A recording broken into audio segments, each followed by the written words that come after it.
First exercise, as I was just saying, with our sports-specific core exercises, we want to get into somewhat of a running stride, or position our feet however we're going to use the feet in that particular sport, baseball, tennis, whatever that stance may be. Let's simulate that stance. This first exercise is called four-way X-chop, and it involves a squat to a rotation. So if I'm going for running, I want to take a medicine ball. You can use a dumbbell, hold it like you would hold an axe. I don't know anybody who's chopped down a tree recently, but if you have, you can grab it like an axe. And we want to squat and then rotate to the opposite shoulder. Squat, rotate to the opposite shoulder. As I said, we want to start with control. So in this split stance, as I'm squatting, the weight's pretty even on both my feet, so I can turn on my glute. I'm rotating this way, and then as I stand, I'm rotating the other way, and you can see the lengthening going on through the core. So that's what we call same side rotation, working towards the forward leg. I also want to repeat this with opposite side rotation, meaning that I finish away from that forward leg. Once again, squatting, rotating to the opposite shoulder. Show you with the dumbbell on the other side. So I would do anywhere from 10 to 20 repetitions each way. And then likewise, we're going to go here. I always say back pocket to the opposite shoulder. And then go into the same side rotation, squat to a rotation, almost like I'm trying to chuck this dumbbell over my shoulder. So that is the X-chop. The next one is just an simple overhead swing. Or I say it's simple.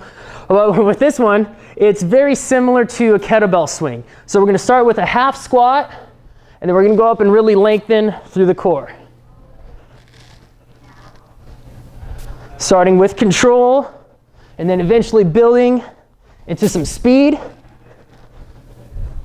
We can also make it a little more three-dimensional and add some rotation to it.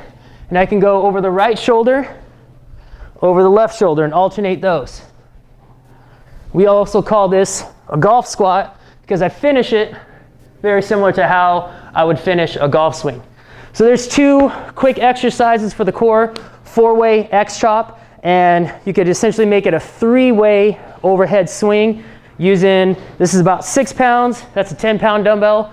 So anywhere from that 5, if you want to challenge yourself, grab a 25-pound dumbbell and be very explosive with those. As I said, if you have low back issues, start slower and start with a slightly less range of motion, progress in the speed, progress in the weight, and then progress to that full end range.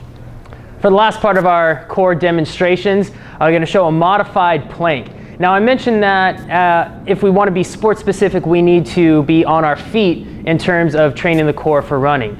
But once in a while, it's all right to do some things in that plank position because we can still get a lot of chest, shoulders, core, abs, hip work being in that position, but we shouldn't do all of the exercises. So if you're doing 5 or 6 exercises for the core, only 1 or 2 of those should be in that either prone facing down or supine facing up position.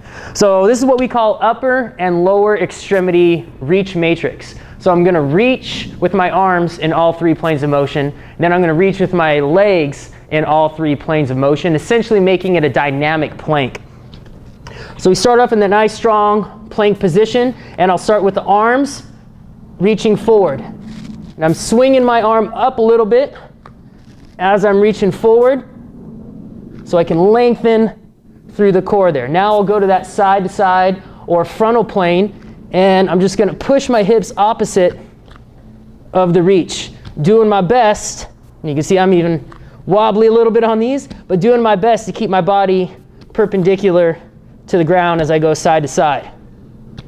The next one's that rotational component. So all I'm going to do here is reach under. If you want to challenge yourself a little bit more on these, grab a 5-pound dumbbell or move to the floor. If this is too difficult for you, move to a higher box or even hands on the wall. The last one is that opposite side rotation where I'm going here. Now I'm really lengthening the front core and at the same time getting some great shoulder and rotator cuff work. So that's the upper body. Likewise in the lower body, I'll start keeping my legs straight and just reaching up and back. And then I'll go side to side. Once again, doing my best to keep my body perpendicular.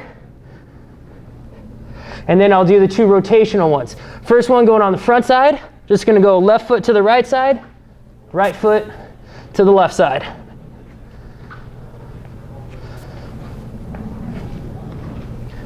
And then the last one, I'm gonna go behind my other leg, getting a little bit more rotation. And if you want, if you have the back mobility, you can bring that one all the way up to a scorpion, where you're attempting to get that heel all the way up to the opposite shoulder. So we have a few variations that we can do with these. On the ground is going to be a little bit more difficult. On a wall or a high box is going to be a little bit easier. At least 5 each direction, each hand, building your way up to 10 repetitions. And as with any part of the core, start slower and controlled, then eventually build a little bit more speed. To summarize core training, if we really want to turn on the core, if we really want to lengthen it, or we need to lengthen it to really turn it on.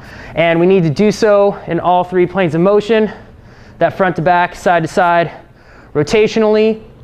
We need to make sure the movements are controlled and then build speed, because it's movement and it's speed that are going to get us the sport-specific adaptations in the core section from our shoulders to our hips. So happy core training to you.